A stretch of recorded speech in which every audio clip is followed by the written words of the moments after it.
What's the saddest football story you know? Many players have been lucky enough to succeed in football at different times in history, and even if you've heard of Marco Van Basten and his early retirement, at the peak of his career, we assure you that you've never got a glimpse into the most intimate secrets of his life, and the fact that had it not been for that terrible injury, he truly had the potential to be the GOAT. And one of the arguments for this is that there is only one player in history who has won the Ballon d'Or with greater regularity than Van Basten, and that is Lionel Messi, but let's leave that for later.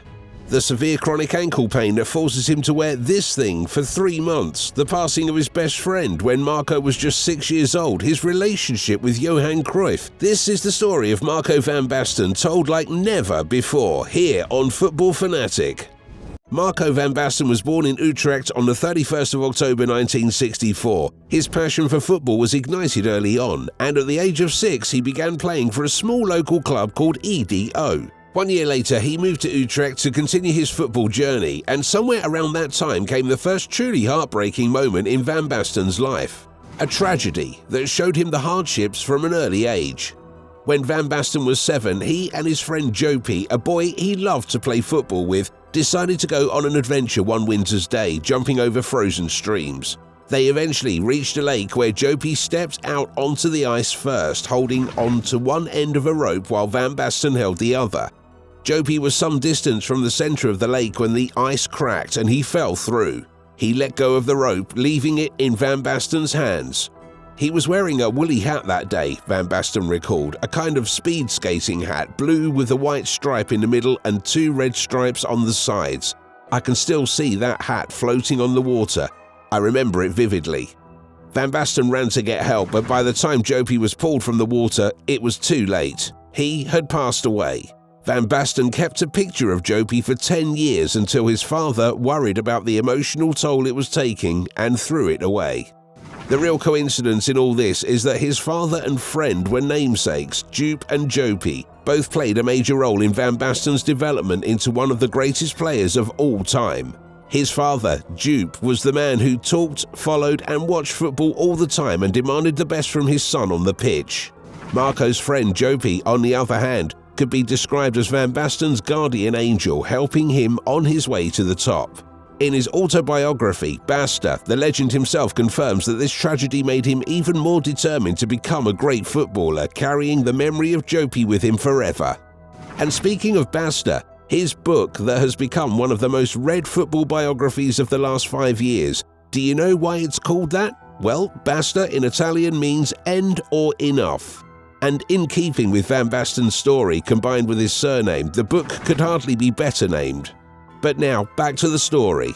Van Basten's big break as a professional footballer came in 1981 when he joined Ajax at the age of 16. His exceptional talent was evident from an early age, and he made his way into the Ajax senior team so quickly that Johan Cruyff, a 3-time Ballon d'Or winner and absolute legend of the game, had to step aside to make way for the younger generation, and Van Basten in particular, who was his direct replacement. Yes, it's a little-known fact that the 2 Dutch legends actually shared the same dressing room between 1981 and 1983. And although it may sound as if Marco took Johan's place, that's not exactly the case. Cruyff was always very close to Van Basten, having seen his immense talent from the very first training sessions at Ajax. Later, when Van Basten suffered his first serious setback with his right ankle and underwent surgery, Cruyff spent as much time as possible with Marco, even helping him get back on his feet by organising mini-training sessions in February 1988, the year of the first iconic moment in the Dutchman's career. But more about that in a moment. And before we continue, you can subscribe to our channel if you enjoy what you're seeing so far. All in all, his time at Ajax was nothing short of legendary. One for the history books. He was Eredivisie's top scorer 4 times. His ability to punish opponents seemed almost effortless as he scored an incredible 152 goals in just 172 appearances for the club. Van Basten's crowning achievement as an Ajax player came in 1986 when he won the European Golden Boot with 37 league goals in a single campaign.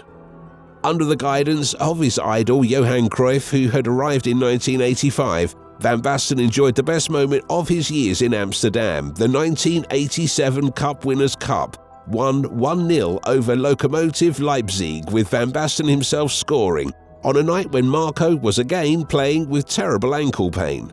Still, his indomitable spirit and that iconic conversation in front of the mirror, which he describes in his book, made him forget the pain and give his best in his last game for Ajax. "This is my first final. I'm bound to win it. If I don't win it, I'm going to make my life harder. If I get a second final someday, I'll already be a liability. I say to myself, forget this ankle, this is your night, Van Basten. Eyes on the prize," Marco recalled. But it didn't take long before Van Basten's coveted second final appeared on the horizon, one that was even more special and memorable. A year or so later, Marco Van Basten was in the tunnel at Munich's Olympiastadion, leading his team as the top scorer in the 1988 European Championship.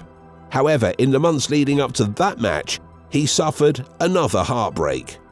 In the summer of 1987, Van Basten, along with the other superstar of Dutch football, Ruud Gullit, headed to Italy in the newly revamped AC Milan team, which was star-studded, to say the least. Maldini, Baresi, Costacurta, Tassotti, a lineup made in heaven. Marco's first year, however, was a nightmare.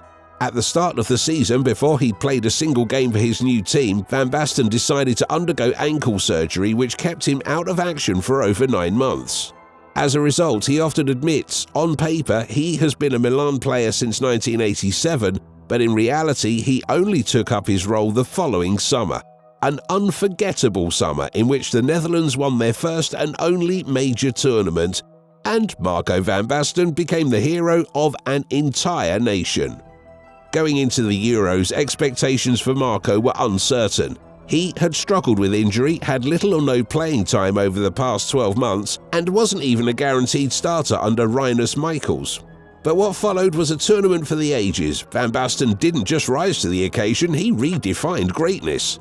It began with a hat-trick against England, a stunning display of clinical finishing. Then, in the semi-final against West Germany, his late strike, which has become iconic for his fascinating football IQ, and that 88th minute slide across the turf to send the Netherlands to their first ever Euro final, was really that special. But it was in that final game against the Soviet Union that Van Basten produced the masterpiece of his career. He was like an artist showing his best work to the whole world. His volley from an impossible angle, pure magic beyond all imagination, sealed a 2-0 victory and cemented his place in footballing history. That summer, Van Basten didn't just win the Golden Boot, he won the hearts of millions with one of the greatest individual performances ever seen at an international tournament. 1988 was Marco Van Basten's best year, the year he was immortalized and won his first Ballon d'Or. On the back of his unforgettable Euro 88 triumph, Marco Van Basten took his brilliance to AC Milan, where he continued his reign of dominance. With the Rossoneri, Van Basten won 3 Serie A titles, proving his class in the toughest of leagues. But it was in Europe that he shone brightest, winning back-to-back European Cups in 1989 and 1990 to cement his legacy as one of the game's all-time greats. Tragically, injuries began to take their toll, and after a heroic run, his career came to a heartbreaking end in 1993, following a 1-0 Champions League final loss to Olympique Marseille, the day when something in Marco died. A horrific tackle by Basile Boli on that same stadium in Munich where he had the most priceless moment of his career. His star had risen there, and now it was about to set. And all this in less than 5 years. From that day in May 1993, Van Basten's life changed forever. He underwent various treatments, but none of them had the expected positive effect. In June, Van Basten underwent his first major operation on his right ankle, in the hope of relieving the chronic pain that had plagued him. Just a few months later, he had a second operation to clean up the cartilage in the same ankle, again with no hope of returning to the pitch. And while Marco wanted to avoid or at least minimize the operations on that ankle, the most nightmarish period of his recovery was actually the so-called Illizarov frame, a Russian medical invention. It was used to realign his damaged ankle and stimulate bone and tissue healing. However, the way it is used is extremely painful. It's usually applied to extremely short people, also known as Lilliputians. The frame aims to lengthen the bones of these people, but in Marco Van Basten's case, he needed a similar bone separation to pull the problematic ankle bone away from the cartilage. Illizarov's frame does just that. 22 nails are driven into the leg to hold the frame in place. Every day, the patient has to remove one nail at a time by turning a wheel, and within a few months, the bone will have receded. But guess what? Even after the Illizarov frame was removed, Marco's situation got even worse. And that was the moment he decided to call time on his career. This officially happened in August 1995 when the packed San Siro sent him off with a standing ovation. This is how Marco describes that heartbreaking moment. "I run and I clap my hands. I don't give away that I'm in pain. I can see the emotion in my teammates. It's not just them. The whole stadium is grieving. For the past, for me, for what I was. The tears are welling up, but I swallow them. I stop. I put my hands down. The journey is over. Something has changed. Something fundamental. Football is my life. I lost my life. Today I died as a football player. I'm witnessing my own funeral." And that, guys, was the official end of Van Basten's career. His footballing journey has been a remarkable one, filled with dozens of coveted club and international trophies, and of course those 3 Ballon d'Ors that he cherishes at his home in Utrecht. Ballon d'Ors that could have been 5, 6, 7, 8, nobody knows, and will never know, but one thing is for sure, Marco Van Basten certainly had the potential to join the GOAT conversation alongside Messi, Cristiano, Pelé and Maradona. Purely a once-in-a-lifetime talent. Just look at his goal-scoring record, the frequency with which he won the Ballon d'Or, how he managed to win the most coveted individual award in every 3rd year of his professional career. Something we've never seen before him and Messi. Furthermore, he even recently compared himself to Cristiano Ronaldo. "If you compare my career with Cristiano's career until I had to quit, I get very close to him. Maybe mine was even better." There are probably several lessons we could all learn from this inspiring story, but perhaps the most valuable one is the one Van Basten highlights.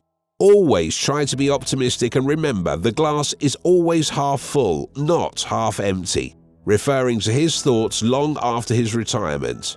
Shaking off the negative thoughts that followed his injuries, Van Basten confirms that the wonderful feeling of the 10 magical years he had in football will always be stronger than the negative feeling of the 10 years he missed.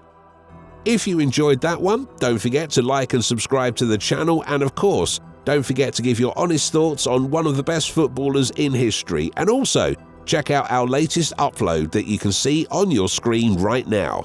Thank you for watching, and until next time.